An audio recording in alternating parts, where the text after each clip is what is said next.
It's said that the fourth industrial revolution will render humans useless.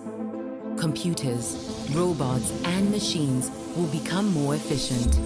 AI will take over and take our place. The truth is, a single human brain is equivalent to thousands of supercomputers, capable of solving problems computers never will.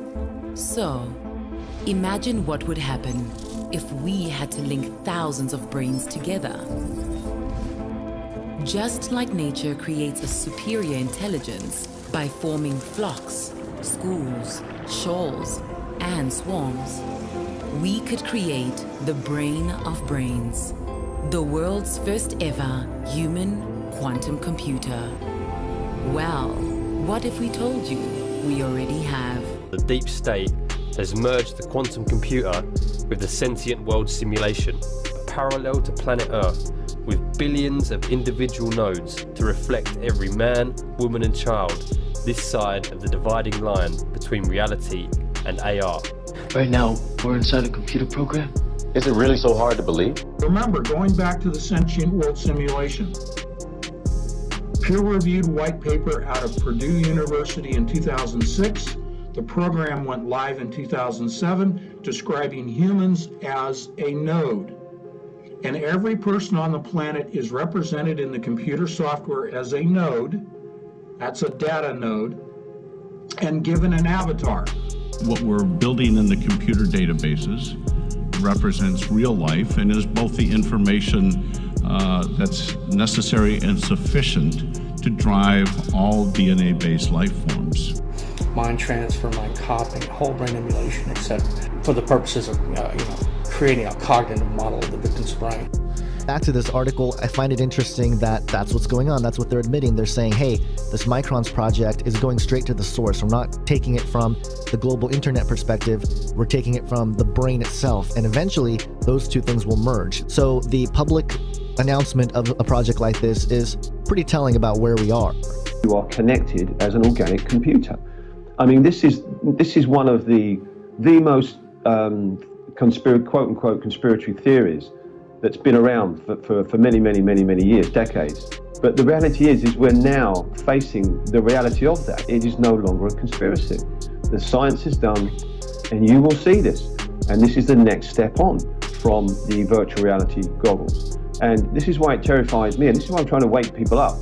It's the stuff of a Hollywood movie, but a group of veterans has filed a lawsuit against the CIA and U.S. Army, claiming that the government planted remote-controlled devices in their brains.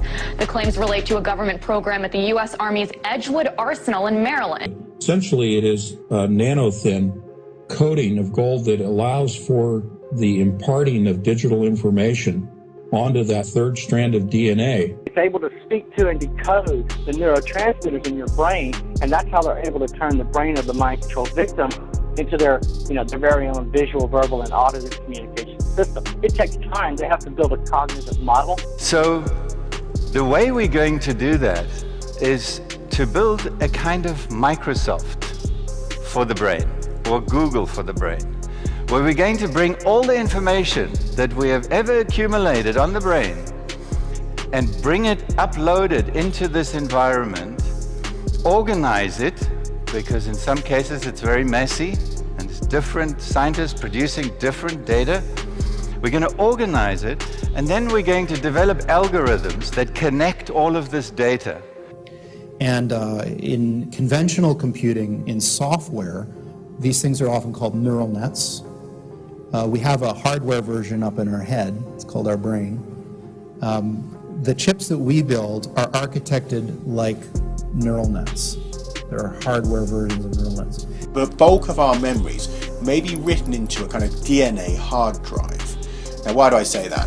That's because we now know that DNA has incredible memory storage potential and information storage potential. In fact, there's a number of companies now that are looking at ways to write digital information into DNA, because you would only need about a room full of DNA to record all of the digital data that exists today, which is quite extraordinary. The ultimate aim would be to archive enough data on each individual to be able to make a computer model of everyone on the planet. And digital code, as you know, is a binary code, ones and zeros, and your genetic code is literally a 4-base code with A, C, Gs, and Ts. And we can now readily convert in between the two.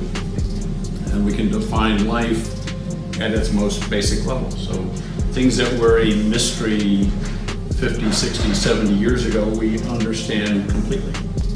The new model regards DNA as a stable waveform of information that is not primarily acting through the molecular chemistry and composition, but through the oscillations and coherent acoustic and electromagnetic fields that the atoms and molecules create. An implication is that ultimately DNA could be transferred or transported, let us say teleported, immaterially and non-locally as a light or laser modulation. So the interface between the brain and the DNA would therefore be these biophotons. And it may well be that although the connectivity of the brain is where we are processing experiences, even utilizing recalled memories and writing new memories to the hard drive, that it's more like a RAM with a random access memory rather than being the hard drive. The DNA would be effectively our hard drive where all the bulk of the information we're not using is being written to. So it could be that in the future that we'll find a way to download people into DNA and move them across into other bodies. So this is an astonishing step forward in these kind of science fiction type ideas. The DNA world and the digital world are becoming rapidly interchangeable. So all of life as we know it can be sent as digital code through the internet or as an electromagnetic wave.